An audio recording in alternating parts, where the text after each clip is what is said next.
ırzımızdır çiğnenen, namusumuzdur doğranan. Hey sıkılmaz ağlamazsın, bari gülmekten utan. Öyle ağrıma gidiyor ki dudakların geriye gitmesi. Öyle ağrıma gidiyor.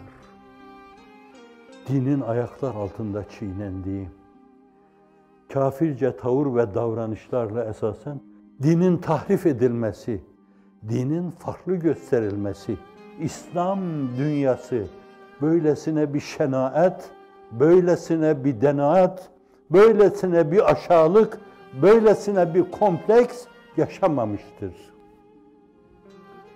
Siz bir farklılık sergilediniz. Dünyanın değişik yerlerinde bakın hareket ve hizmetle alakalı doktora tezi yapıldı. Göklere çıkardılar. Her yerde takdirlerle yad ediliyor. Millet sizi bir yerde konumlandırıyor. Böyle bir konumlandırma varsa şayet onun hakkının verilmesi lazım. Hep temiz düşünmeli. Bir şebi aruz beklentisi içinde olmalı. Acaba ne zaman ulaşacağım? Bu hususta beni istihdam buyur. İlahi kelimetullah yapayım. Başka hiçbir derdim olmasın. Evimin yolunu unutayım. Çocuğumun çehresini unutayım. Eşimin çehresini unutayım. Ama seni hiç unutmayayım. Adanmışın vasfı bu. Bu mevzuda insan Cenab-ı Hakk'ın konumlandırdığı yerin hakkını vermiyorsa şayet, o mevzuda o da ona göre bir tokat yer. Cenab-ı Hak o kadar iltifat etmişse şayet senin de ona göre bir karşılıkta bulunman lazım. O noktaya getirilmiş bir insan konumunun hakkını vermiyorsa o konum hainidir. Öyle evim barkım olmadı, bir dikili taşım da olmadı. Annem ölürken yanında değildim, babam ölürken yanında değildim. Kardeşlerim ölürken de yanında değildim.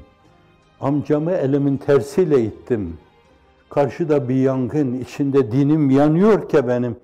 Sizin bana dünya adına bir şey teklifiniz, dininizden şüphe ediyorum. Ama Cenab-ı Hakk'ın getirdiği konumun hakkını vermediğimden kendimi konum haini sayıyorum. Peygamber gibi yaşayanlar Esved İbni Yezid-ün Nakai vefat ederken Elkame yanına geliyor. Ne o diyor kardeşim diyor. Günahlarından mı endişe ediyorsun? Gülüyor, acı acı gülüyor. Ne günahı diyor. Kafir olarak ölmeden korkuyorum. Allah aşkına sizin vicdanlarınıza meseleyi havale ediyorum. Kaç insan var bu mevzuda? Kafir olarak ölmeden korkuyorum diyenler parmak kaldırsınlar burada. Bırakın ehli dünyayı. Onların nereye yuvarlandığı belli. O arabalarla nereye gidileceği, o villalarla nereye gidileceği, o alkışlarla nereye gidileceği, o millete zulüm yapmakla nereye gidileceği bellidir. Onların işi bitmiş. Ama Cenab-ı Hak sizi çok önemli bir konumda konumlandırmış. Tekrar ediyorum, konumun hakkı veriliyor mu acaba?